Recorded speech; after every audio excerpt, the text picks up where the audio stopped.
My name is Thomas Svensson, and I'm a click monkey. It means I know very little about coding. I like to click on things instead. Some of you might know me as T. Svensson on Drupal.org, Twitter and IRC, and I also run a site called Drupalmill.com. This session is about the media initiative, which has an aim to bring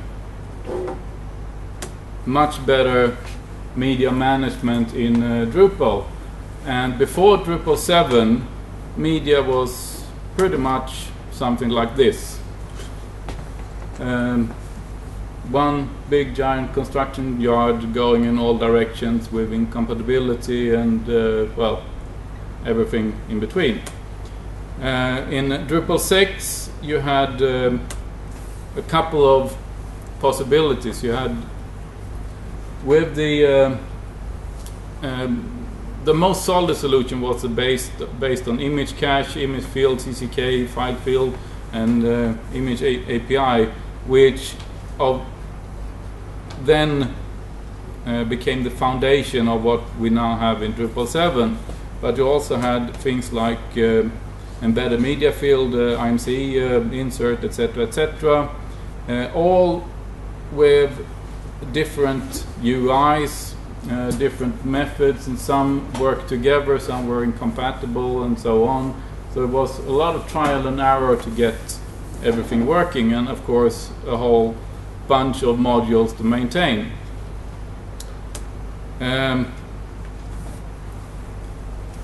But if you look back, if you've been in Drupal for a couple of majors, what you notice is that in a major cycle there are a lot of different ways of solving the same problem, and then when in a new major we learn from and pick the best pieces from those things, and that is what happened with what was going to be the base for the media initiative, to try and once and for all find a good solution to managing files and media in Drupal. And the main person who started this was Aaron Winborn, who you can see here on the left, and then we have Dave Reed, who's on the right, who's the guy who's today doing most of the coding, trying to clean up the media module and so on. And the media initiative, the goal with it today is to create a unified media file management for Drupal 7. That is so any data you can store in a file can and should be handled in the same way, no matter if it's a document, if it's a text file, if it's a PDF or audio, video or image, but also if it's locally stored on your server or remotely managed in for example on a CDN or things like YouTube, Vimeo and things like that. Another big part is we want to greatly enhance media support in Drupal 8, and some of this are gonna show a bit further on here. The media, as you might know, there are several official initiatives for Drupal 8, like the configuration management, whiskey and scotch we have now, which is and so on. The media initiative is not an officially endorsed by Dries or anyone else, but so we call it the unofficial official media initiative. As I mentioned, the main lead is Dave Reed, which I presume most of you know who that is. He has about 100 modules or so on Drupal.org. He is either full maintainer or partly maintainer of.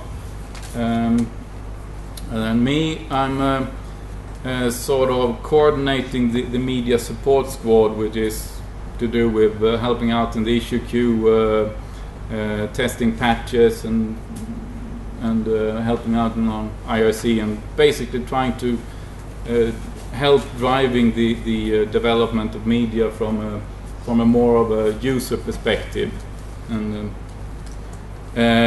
But we also have a lot of Drupalers now helping out in the issue queues, contributing patches, so momentum is definitely increasing around it. So in Drupal 7, in core, the part of the initiative was able to add better capability for media and file support, including in Drupal 6, for example. When you installed a new site, you had to choose if you wanted to have publicly available or private files. You couldn't have both. That's a thing that changed in Drupal 7. Now you can have both. And there was also something added called stream wrappers, which is something that comes from PHP. Basically, what stream wrapper means is it's a little module written as a negotiator between Drupal and where the file is stored. So for Drupal and the media module, it doesn't matter if the file is stored locally in your files folder, or if it's on YouTube or on Amazon, or wherever it's stored. As long as you have a file wrapper, you can do all the media management on it completely transparent. Another thing was the field API, which means, which is like as you know, the CCK was moved into core, but greatly improved. So a lot was enhanced in Drupal 7 to create a sort of a basic standard approach to build on. And but one of the things that didn't happen in Drupal 7 was to be able to have files as fieldable entities. You know, for use, you can add fields to users, for taxonomy, for content types, but you couldn't do it on files, and that is something we have introduced with the media initiative, and we're going to have a few demonstrations of that a bit later on. Well, as I also said, it's a unified media file management. So you manage files, no matter what kind of file it is. It's done with the same workflows. But we also understand that managing files is a very complex thing. So what we focus on right now is the basic stuff, because if we span it too much, it's going to be one gigantic mess, which, well, like we had before. But what we noticed for people who have gone in and started to play around with the media model, one thing, for example, we often hear in the support, both in the IRC and in the support issues, is when I embed this image, why isn't there a function so I can tell how the text is going to flow around it, or align it to left and right and so on. But especially you guys, you who are used to theming and those kind of things, you know that there are so many different methods you can use. You can use CSS as inline in the code in the VisiVig itself, or you use a class and have it as a separate file, or a couple of other things. And the problem we have to fight with in the media model is we can't say that we're going to use it with inline CSS, because that's gonna lock it into a corner, and that all who want to do it in another way gonna then complain, and they then gonna create a separate solution for that, so we end up with the same kind of mess we had for Drupal 6. So what we're focusing on is the basic, and then you can create, since you have a solid API, there is already a bunch of sub-modules building upon the media API to create new functionality. And a lot of work last year went to try and make some sense into what we had, and it culminated in the Chicago Media Sprint in September last year, where focus was on getting out a stable 1.0 release. The work on the 1.0 release started already before, or 1.0 started before Drupal 7 was out, and what we realized was that since Drupal 7 was released, a lot of new functionality was added. We had the entity API and other things, as well as other modules released. So a lot of the custom code in the 1.0 branch of the media was sort of obsolete, and it was like a baggage we had to bring with us. So what we did was we said, let's get a 1.0 out, get it stable, get it functions, people can start working on it, and then we do something else with a 2.0 branch where we throw out things such as a custom library code and replace it with views, because views is absolutely perfect for that, because that is what views does. It lists items, and files are items. And we also decided to move out the file-related code into its own module, and I said view support and a roadmap for 2.x. We weren't able to get a 1.0 release ready during that sprint. However, that happened in Denver a month ago.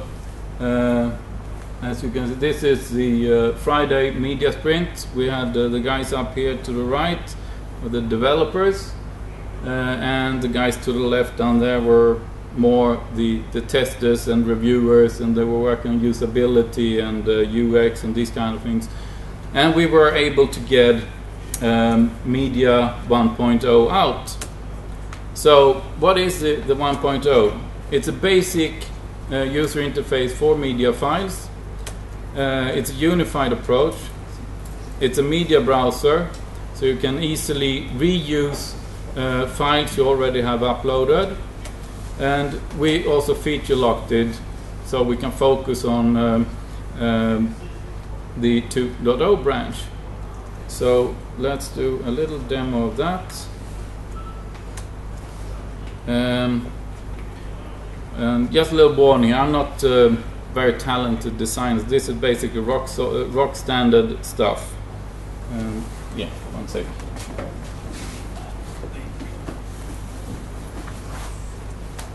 Shitting.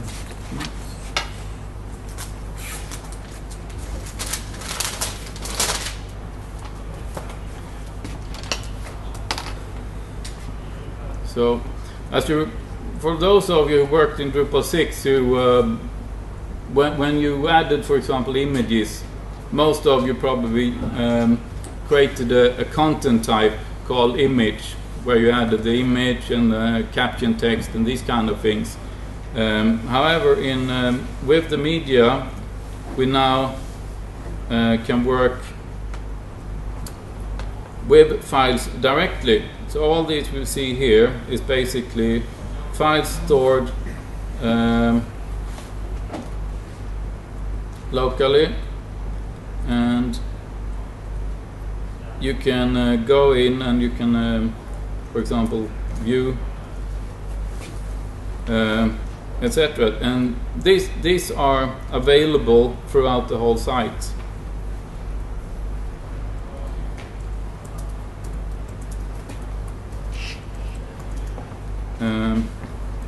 Okay, and to be able to then when you create an article, there are two ways you can add media to a content type. It is either using the built-in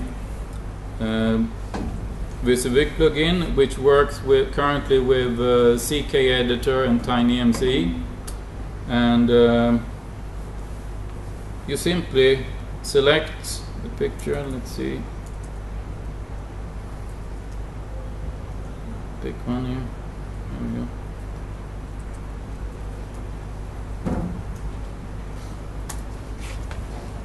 And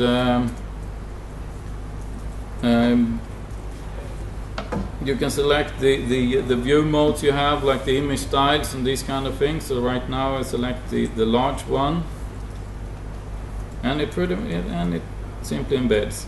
But we also have well, save this one. And what you can see down here, this is the core image field. What we've done is we have replaced that with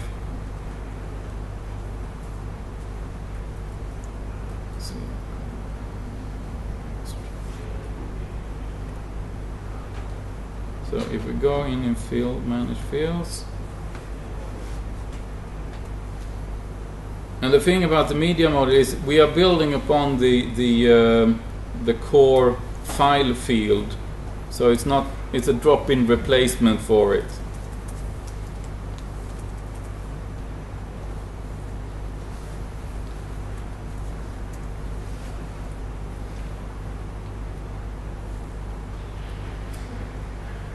And you just select the widget type.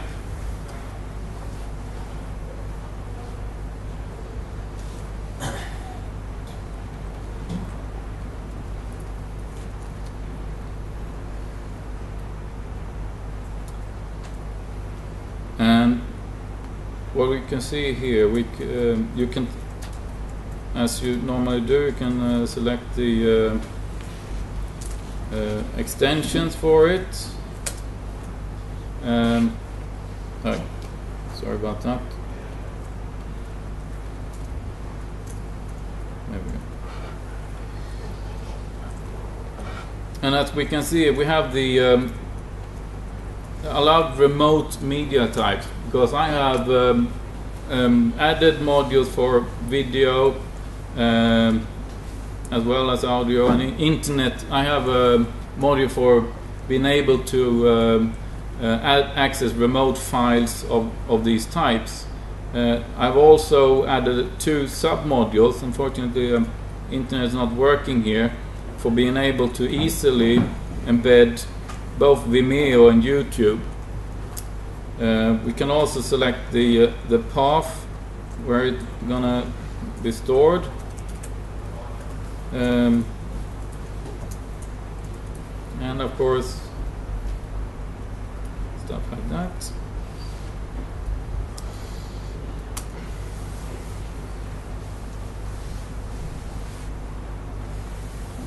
So if I now go back, let's see here.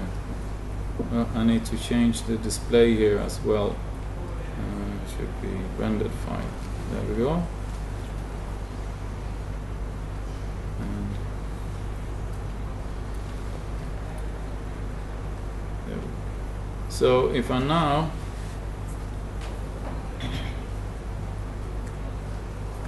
go back and edit this document, what we have now in the bottom is this media, where I have a similar, where I can select from the existing files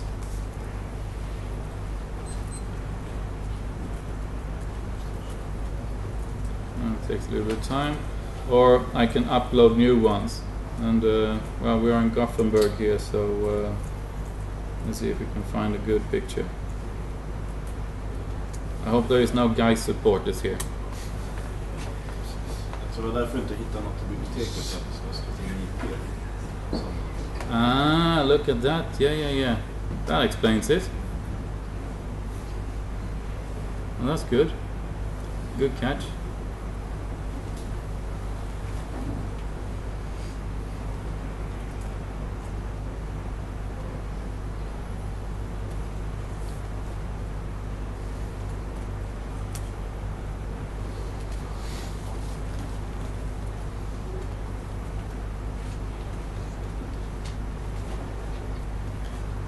Well, at least we found out that was working.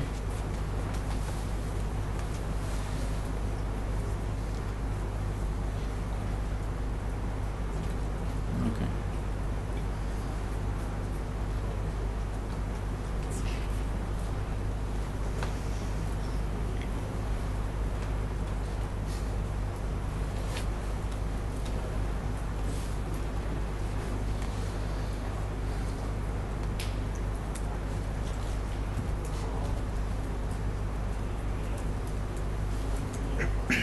Yeah, exactly, and as you can see we have now the files there,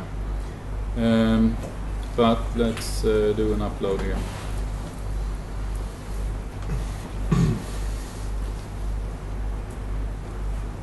There we go.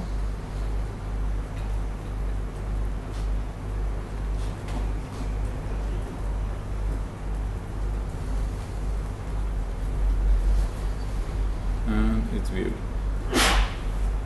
It should be. Ah, of course. That's a teaser.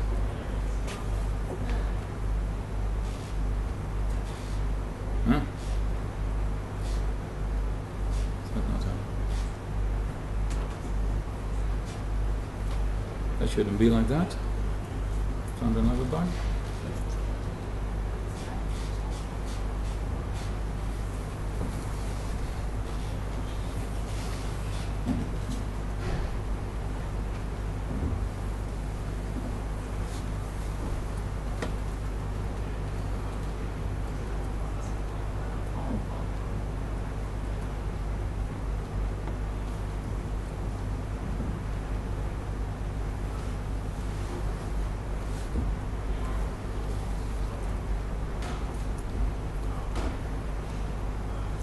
There we go.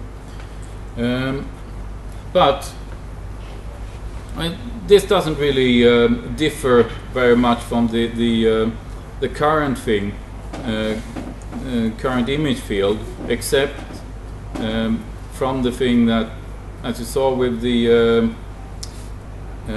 file extensions. If I would have allowed, for example, PDF documents, I could, since this is media now, is based on the file extension, and I can now upload any kind of documents that are allowed for this field, and then handle those in the way I want.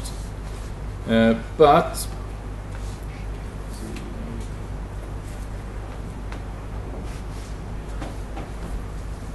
the really interesting part is when we come to look at file types, because these are like we can do for content types. We can add a field called tags, or actually we can even reuse it instead. I need to that.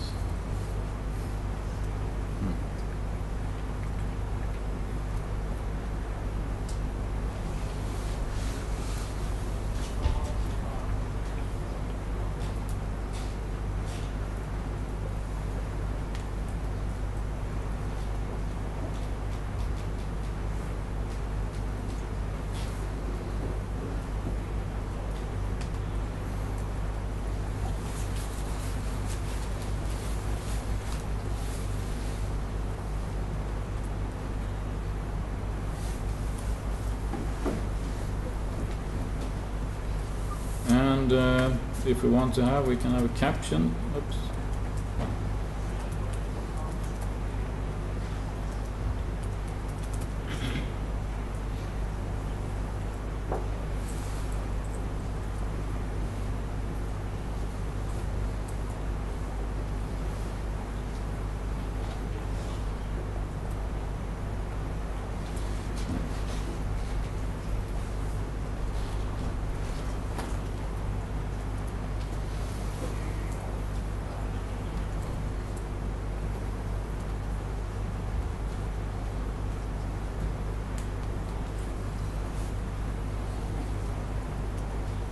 And if we now go back to the media library,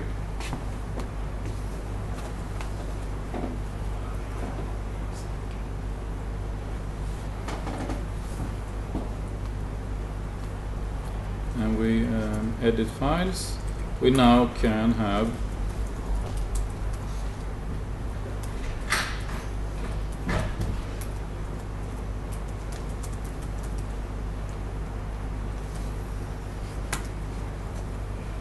just like we do with content types.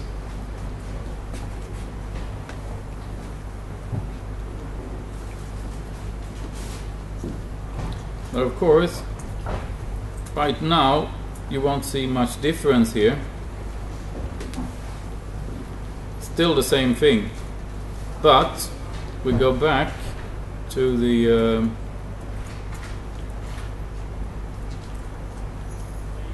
file type editing. We look at well, it's a little bit confusing UX still in these things.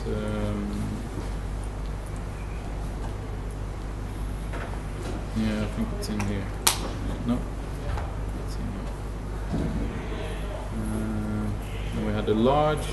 So you can see for these view modes here, we can set how these things are going to be shown. So we're not going to have any caption, and we're going to have inline tags and show that. So if I now go back to this, and we can see right now there's nothing, then we reload, and we now have both the caption and the tags for this. So basically we now have a bundle that's very easy to theme, embed, or in other ways manage.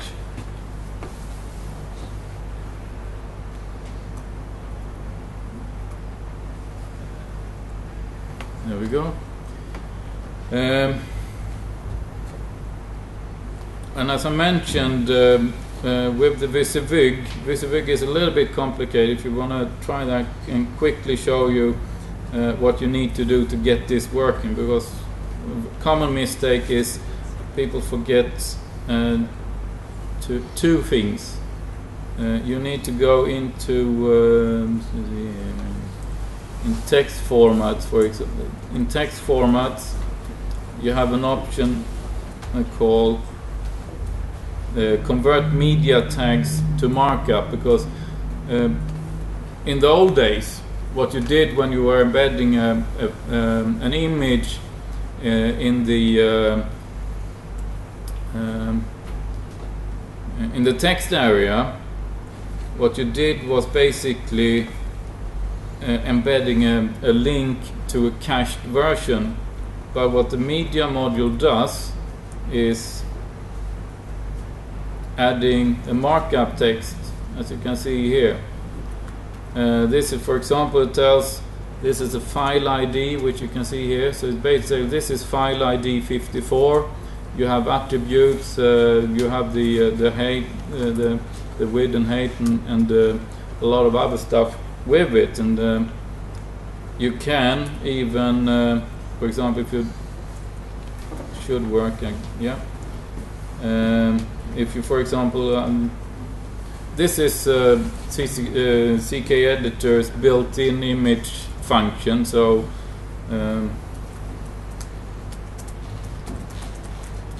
I can add both the alt text and the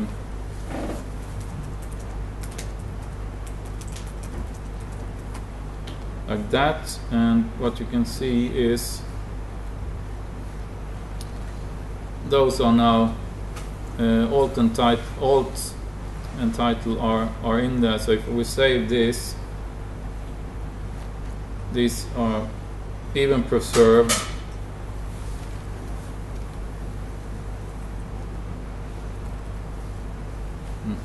Should be well, they are preserved. So this is really important, because otherwise it's gonna spit out this internal markup language in the browser, and because no browser understands that. The other part is you need to go into the Visivig profile and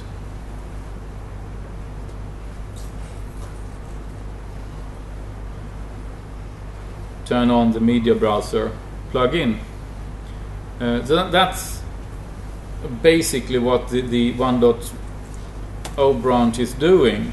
But then, as I said, we took all the lessons from the 1.0 branch and refactored a lot.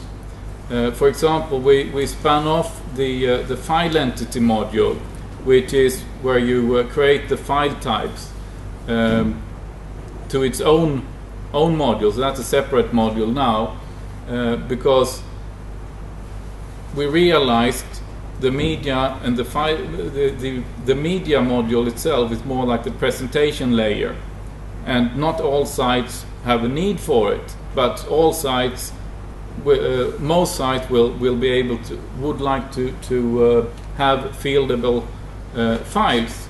So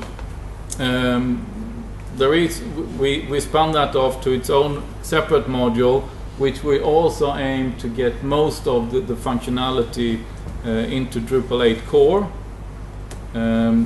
We also another thing they did, like was in 1.x, was it had its own media field, and we realized that we already there was Drupal core comes with two file fields. You have file field and you have image field, and already that is confusing. And then you had the media field, we added another layer on top of that. So all that confusion. So basically we said there's no need for this media field. We can work directly with the file field. There was also a module before called the styles module, which also added a lot of confusion, like the things you saw here when I was changing the presentation of the default values of the size of the images, selecting the image styles and these kind of things. That was previously done using the styles module, and we took ideas from that and added it directly to where it belongs, namely in the file entity module. So you can work the same with those fields as you do with content types. But the absolute biggest change was we threw, well, it's still in there of legacy reasons, but we said let's replace all the custom library code and instead use views, because views does exactly what our custom code did, only 10 times better. But not only that, it also gives you the power to go in and modify and create your own library, because now you will have that power because it's based on views. What's not in 2.0 yet, or 2.x yet, but it's very close, is user-defined file types. Because as you saw in that file type list, you had image, you had video, and you had audio. But on a site where you manage content, if you manage content for a company product site, for example, you have some pictures who are logotypes. You have other pictures that are product pictures. Then you have pictures from, well, the company blog, for example, with party pictures and all these kind of things.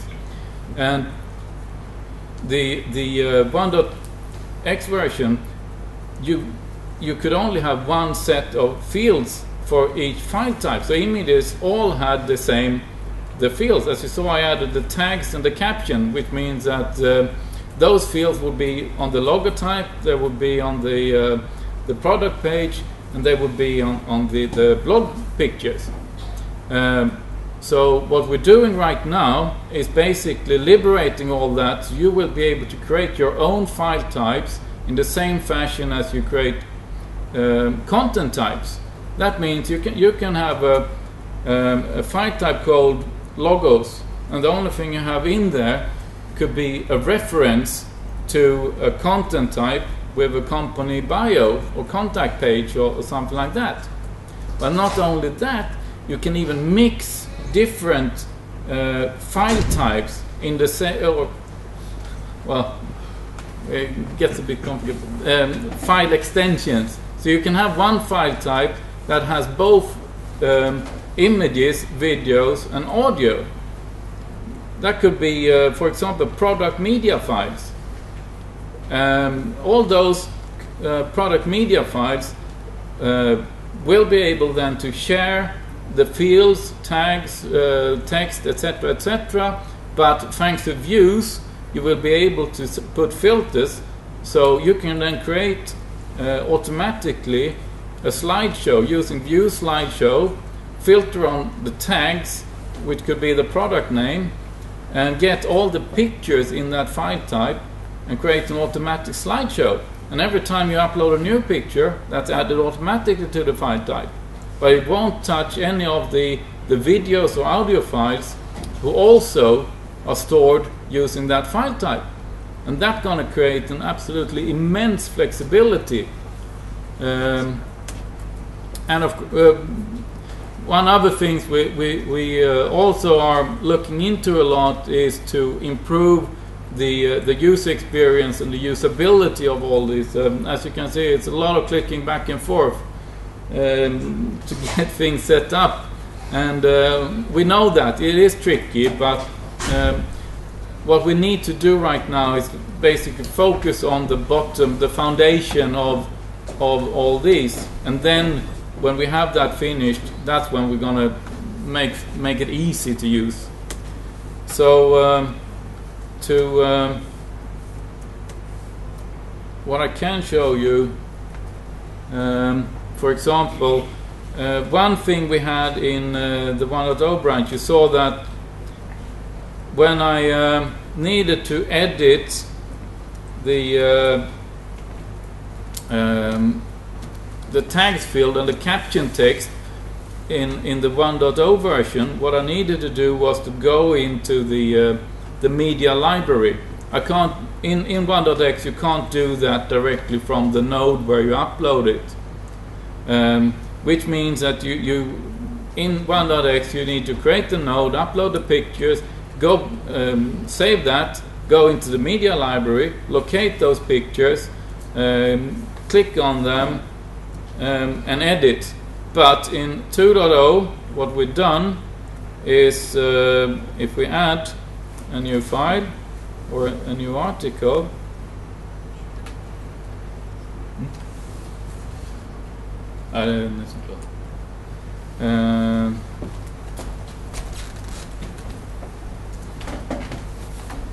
so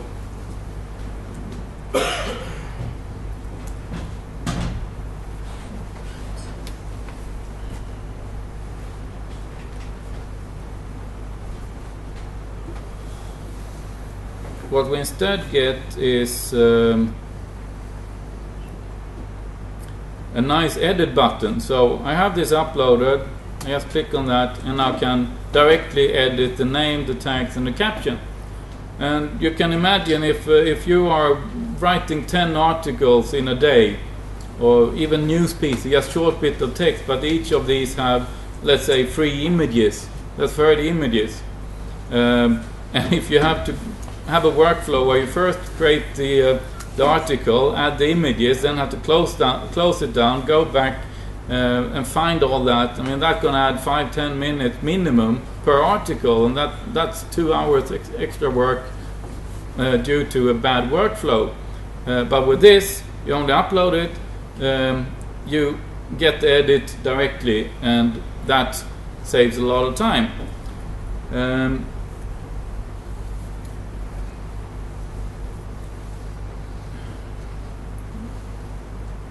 And let's see. Oh yeah. Well, we can take this one. And then, of course, we have the views library, which is pretty much the same, but here you can see we have exposed filters. I don't really have. Well, I think I do have video here, so as you can see, we can filter on the file types. You can imagine when we have these flexible file types, then you can basically select, I want logotypes, I want product pictures, and then here in file name or tags you can select, I want product pictures of blue cars. So you're going to be very, very quickly to find all that, and of course this is also extensible. Unfortunately, due to I don't have internet here, but Aaron Winborn just released a new version of the YouTube integration with the media. So what you see here is basically you can go in, click on the YouTube tab, and find YouTube videos about cats. So you can actually search directly on YouTube from within Drupal media, find it, select it, and add it to your library and have it embedded. You don't need to cut and paste or anything. It's really, really clever. So that's a bit more about that, and just let me get through the last slides here.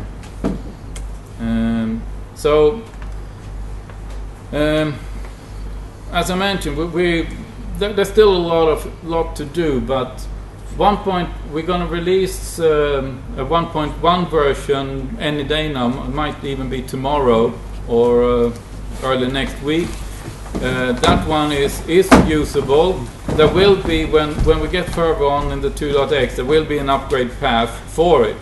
2.x is still, well, Dave likes to call things unstable, so it's an unstable free, but I would say the code quality is on par with Merlin or Chaos. So for example, I have no problem using developer versions of media on production sites.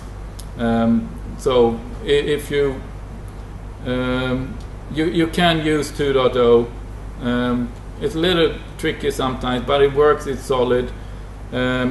What you otherwise can do is dive into the issue queue, help us to give feedback on how it works, try to build stuff with it, say what works, doesn't work, and so on. Especially help with testing, yeah, we need that. We're quite limited in documentation, of course, and of course everything else. Some resources, well, product media, and we also have a group.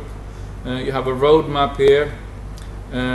You find me, Dave, and most of the guys. There is about 50 people at any given moment now in the media ISE channel. But we also have bi-weekly IRC meetings. The last one was actually 2 days ago, so the next one is in 2 weeks. So those are on Thursdays at 10 o'clock Swedish time now, so it's basically UTC 8 p.m. And it's a great discussions to keep up with what's happening. But tomorrow, thanks to the very nice guys at Nindev, where are you? Back. Yeah, we have a media sprint. Basically, it's a code sprint to try and iron out a few things. A few issues, and I was basic. We get together tomorrow and try to close a couple of issues to get the media working better. So if you are a developer, would like to help out, you're welcome to join us tomorrow. We both need developers and we need testers, but focus tomorrow is to fix issues. So it's not about learning media or anything like that. So it's all about the coding stuff. All right, that's pretty much what I had to say. And questions? Actually, I have to interrupt. If it's possible, questions can be talked to Thomas In the bar. In the bar afterwards. Yeah, sure. Because we're running quite late. I thought you said I had all evening. You do. I did. Questions are. Well, okay, in the bar it means that it costs a beer to ask me a question.